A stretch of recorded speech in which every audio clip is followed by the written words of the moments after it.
Սահմանից բանակ մեկնող տղաների ուժը չափելու կարիք չկա, ինչքան ուզեն զինակոչիկ ընկերոջը երկինք կթռցնեն։ Խիզախ ես մնում զգոն, ուշ կտին վրա պայի,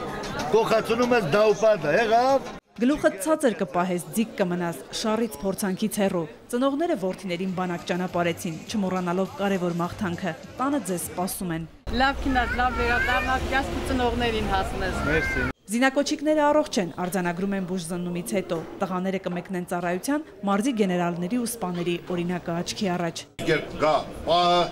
ապա այնքան պատրաստ լինեք, որպես չկարողանաք դիպուկ եւ անվերև խոցել հակառակորդին։ Տավուշից ծառայության մեկնողներին շատ բան չունեն ասելու, շատերն առաջնագծից են ու գիտեն, ինչ սպասել սահմանի այն կողմից, միշտ են պատրաստ։ Նրանք արդեն պատրաստ են զինվորները։ Բարի ճանապարհ, բարի վերադառ։ Հայկին դեռ չտված խրատները պապը հասցրեց փոխանցել։ Ընկերոջը հավատարիմ, շարքում էլ կարգապահ լինես, հայրենիքի արժանի պաշտպան։ Հոգևոր օրհնությունն էլ ստացան, հետո միայն գազելները ճամփա ընկան։ Մայա Խաչատրյան, Վահրամ Զարգարյան, օրակարգ։